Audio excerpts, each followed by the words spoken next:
Hey there, Collin Bullock. Hey, buddy. How's it going? I'm doing great. You know, I'm sitting here at Lynn's Garden in Logan Square, about to enjoy a wonderful meal with my old friend, compadre, Mr. Darwin Doobers. Mr. Bullock, you are a saint amongst men, let me tell you that. Could not agree more. You went ahead and did the plug for me, but I'll do it again looking out there at the Swooners in Doobers Swoonerland. This is Lynn's Garden off of Kimball and Fullerton, and I am Darwin Doobers sitting down to dinner with Collin Bullock, and in turn, Collin Bullock is sitting down to dinner with Doobers. And we'll pause because they'll roll the opening intro. Ooh, I look forward to that. Yeah, we're just gonna roll that or not, right? What are you man? We rolling it? Let's roll it.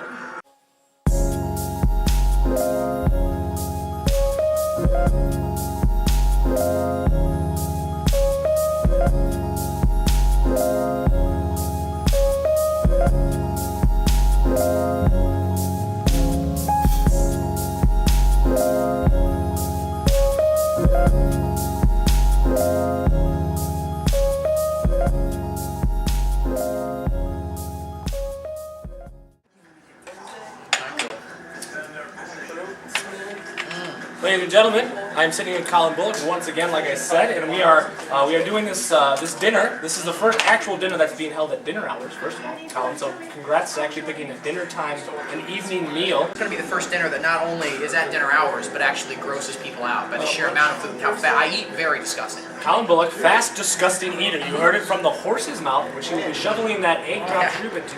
But we're doing it right. Not only are we doing it at the evening time, but also in the actual stages it should. We are dining on the egg rolls, and as I said before, the egg drop soup. So we are doing the appetizer appropriately during the appetizer. Mr. Bullock, why don't you give them a bit of the Bullock, a nibble on the Collin lifestyle? There you go. And why don't you tell my fans out there just who it is you are and what it is you do? That was the name of my first gay porn, by the way, Bit of the Bullock. Bit of the Bullock. My first British gay porn. Bit of the Bullock in the morning. What do I do? I make jokes like that, which is why I'm famous and rich. I am a stand-up comedian in Chicago, Illinois, of little renown. I try to put a note and renown into one phrase. Of little renown. And I think I'm probably better known as the host of the wildly successful podcast. Absolutely. It's out of control. Crazy. I don't want it to be as successful. I'm trying to tranquilize its success, but not with... Putting it down, it's ran too many races, had its course. It's done. It broke its leg. Get rid of it. I tell you what, I should have put it down after I interviewed Darwin Doobers. Thank God you're finally here. Thank God I finally have a guy who gets it. You run a show. Tell me that. Oh, you run a show. You said that. You do the comedy, but you're wildly famous for your podcast. Easily one of the top 30 podcasts in Chicago. Easily one of the top. Easily, without doubt. And basically what it comes down to here is you get it, and I've been having a little issue. It's hard for the dudes to swallow his pride sometimes, but keeping it food themed. See, you're doing good. These interviews, they've been tough. Real collar puller, you know, like a like thing. And I had a lot of questions. I was gonna ask you, the same old. Let's be honest. You've heard it 1,000 times. Where are you from? Whoa, got some chili. And bless you. Sorry about that. That's all right. We can edit the cough of Collin out of the video in a second. Amplify it. That's gonna be a soundbite. What do you think about dinner with Doobers? Collin Bullock coughing. I'm so gross. I'm so gross already, and I apologize. And you haven't even gotten to the main course yet. We'll hit that up. But as I said, I had a bunch of questions. Where are you from originally? Champaign, Illinois. Okay, and I was gonna ask you about how long you've been doing comedy.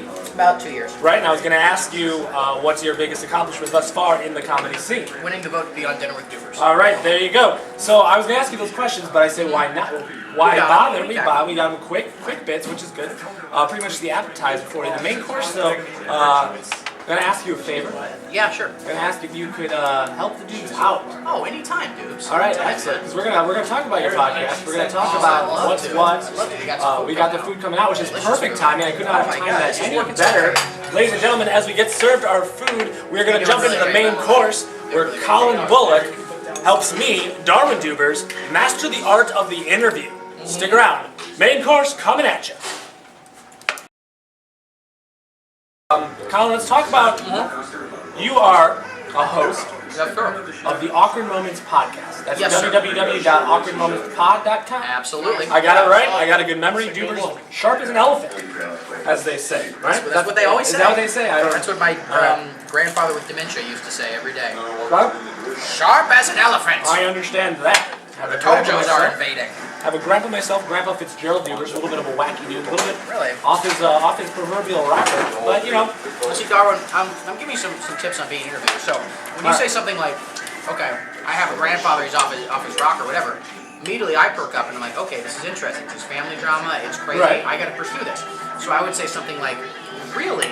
What does that mean? Or what do you mean by that? And I'd ask you more questions about your grandfather. The problem is I kept asking questions, but I don't think they were the right type of questions. What kind of questions did you ask? I was like, for example, I was like, you're a stand-up comedian. Yeah. But you have very little charisma. That's true. So how are you a stand-up comedian? What's a legitimate question?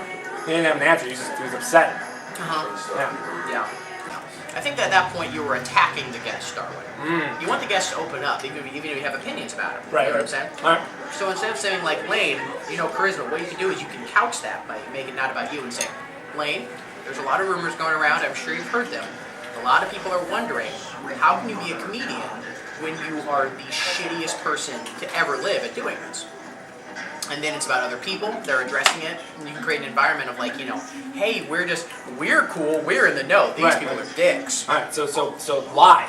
Oh, a lie every moment of every day. So as a host, you have to lie to your guests. Yeah, create a comforting environment. A comforting. All right, this is a very nice way of putting it. Yeah. You're the one that gets it so far. You're kind of on the Doobers bandwagon, and I am on the Bullock bandwagon, which actually sounds better than you. Oh, the Bullock bandwagon was the same. We are knocking these out of the park today. Oh man, with your Dave Morton. Singers. You call your podcast The Awkward Moments with Collin A. Yeah, which is awkward. Right, which is awkward. It's adding the awkward. But I have to ask. I'm sure you've talked before. I'm sure you've done the interviews before. But what's for all the swooners out there, for all the new and old swooners coming into the fray? Yeah. What's the origin? What's the skinny? Why awkward moments? Here's where it started from. I was at a party. I think it was with Lane and Michelle and Sam Norton one time. We were hanging out. And they made some comment, I forget who did, but I think it was one of those two guys, and they were like, what we love is that you'll just talk to somebody and just say whatever's in your mind at that time and make everyone feel real awkward. It's funny. Oh. So people like to watch you make other people feel awkward. Yeah, exactly. But they don't like to feel awkward themselves. Yeah, I'm not awkward. That's the thing. Not particularly. Sometimes, but for the most part I'm not terribly awkward. But I create awkward moments. Okay. And that's what confuses people, is they'll just say, oh, you're not terribly awkward, you're comfortable, you're great talking to me, you're very, very sexy, that is the largest penis I've ever seen. That's amazing. You got a lot of compliments coming your way. Well, only from Asian women. Work with children. Makes sense. Yeah. I get it. What I like about you though, Collin, is that you're not afraid to address the digs taken at you. By, say, other comedians or other podcast Who's ever taken a dig at me? Let's talk about it. I actually don't know. I'm just saying, in general, it seems like there's some digs out there, but you've addressed the digs by digging at yourself, like basically getting there before they can. Kind of strategy. It's a good strategy. It's a desperate cry for attention. I don't know. I try not to care.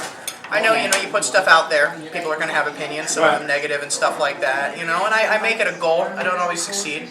But I very intentionally try not to give a shit about what other people who don't know me think. Which helps with the creation of the awkward moments for other people. You just go up there and start asking them the question. You're right, and I don't give a shit. You are a hard-hitting comedic journalist. I call you. I'm like the Walter Cronkite of poorly produced podcasts. Very good at the analogy though. And alliteration. Maybe a poorly produced podcast, but quite possibly one of the best uses of alliteration.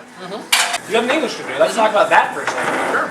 Do you think that's what helped you? See, that's good interviewing, Darwin, because I mentioned this English degree is their way thing, and you say, I'm going to explore. I'm not going to let this person move past this. You want to create. So I did it right. You did a very good job, Darwin. Good work, buddy. Thank you. I mean, I'm not going to lie. I'm very excited about that, Doobers Swooners. I did it right. I got it right with by Mr. Bullock, host of the Awkward Moment podcast. Let's talk about an English degree. Yeah.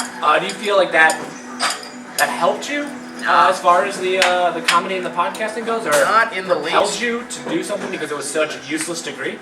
Yeah, maybe that. Yeah. I'm sure if I don't know. People always talk about Oh man, it's so crazy. You're pursuing this wild dream instead of getting a normal job. Just this weekend, I don't go on the road a huge amount, but more than most people in Chicago, just than I go on the road at all.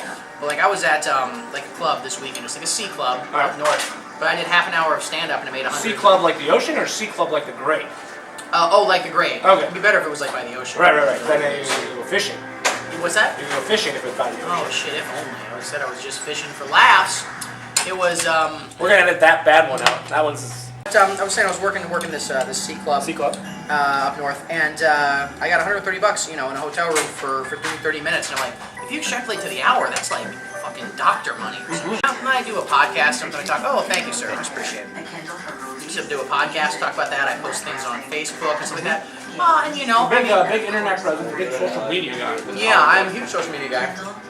I got depressed the other day when I was hanging out in front of Kohl's and there was a new comic I never met before. She's like, oh, I know you're in the internet. I expect you to be like, I listen to your podcast. She goes, no, you post in Chicago comedy scene a lot. And I was like, oh, shit, that was sad. So that is a little depressing, because you are, in fact, a stand-up comedian, probably first and foremost, right? Yeah, absolutely. I think when I go out on the road, I mean, they don't think like, he's great or he's shitty, but I mean, excuse me here, if I'm just like featuring at a club or something or doing a road show, like, people just regard me as a comedian, I have good sets, I have bad sets, but I'm an actual stand-up. And I think in Chicago, people, it's not even thinking of a bad comedian, they never, that's what someone told me one time, they're like, when someone sees you, they never think of your comedy, they just think about what you post on Facebook, or like, I'm bitter about not getting booked at shows, and stuff like that. All the swooners and all the people who know and don't know, that's how the Doobers launched the Meteor. That's true. That was my comedy career. It's all about the Facebook, and I'd go to open mics unknown, and I would sign up, and people would be like, hey, that's that Darwin Doobers from the Facebook, he's on the list, where is he? And they wouldn't know. You were so internet famous. People literally suspected you weren't real. Yeah, absolutely, because that's how it is on the internet now, right? I know. If it's too big of a thing, it can't be real. Think you were catfishing them. Absolutely, catfishing. Yeah, I saw that movie. Not impressed. Not impressed by that. I expect there to be a better twist at the end of that movie. The trailer was the twist. Yeah, I know. Yeah. I was like, are there going to be like murderers or something? But no. Really, I was hoping, Spoiler alert, I guess. Not murderers. Yeah. We talked about the podcast. Yeah. Obviously, you've shown your host colors through and through this entire interview. I'm professional. We got a big heaping help of the Bullock. So your stand-up comedy. Third game porn. Yes. Third game porn. We've nailed the We've hit the trifecta. All right. I was trying to find a word, but I realized that there's not a single word out there that you probably couldn't turn into a gay porn. Yeah, that was interesting. That was my 6K porn was the single word. The single word. That was one of those like a dramatic interpretation porn. Yeah, it was not quite a porn. It was a porn parody of Craps Last Tape by Samuel Beckett.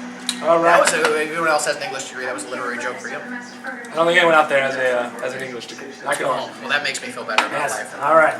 So, time for dessert.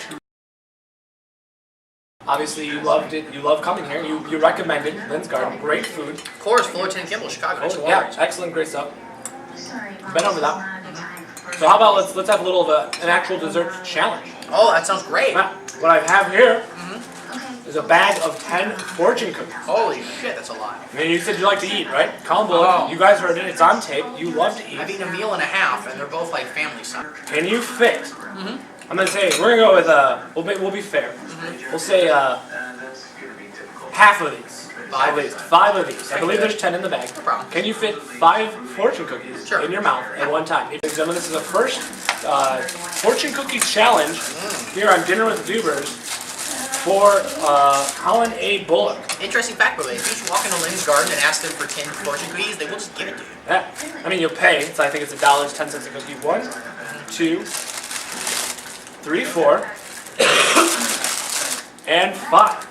Now, there are tiny slips of paper. You know how a fortune cookie works, right? No, I just eat them. There's fortunes in there? There are fortunes inside the cookie. That's why they call them that. So, I thought you were just like fortunate to have them. I was wrong. We can either we'll do it too. I don't want you to choke. Do you honestly think you can fit 5 of these in your mouth at one time? 100%. All right. I fit 3 cheeseburgers in my mouth before that McDonald's cheeseburger. Oh. All right, then this should be a fairly easy challenge. I've And done in a lot of fact, food challenges in my life. we are going to go ahead and throw in one more cookie. 6 sure. sweet fortune cookies at one time. Ladies and gentlemen, here it comes. Collin Bullock with dessert. They're odd shaped, aren't they? You can see that smile on his face. You may not get 6 in there, folks. Not gonna lie. This could be messy. This is the worst. Oh. He got 3. I thought it was so much easier. Take it from Collin Bullock, folks. Fortune cookies in the mouth at the same time. 6 of them? Not gonna happen. But go ahead and the 3 fortunes you did manage to eat. Go ahead and read them to the camera. The parting words for Collin Bullock here on Dinner with Doobers. This says, you stand in your own light, make it shine.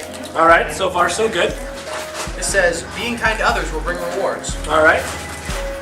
And this says, you will receive a compliment from a stranger on Friday. On Friday. That's what it actually says. It's very specific. And I've never seen it.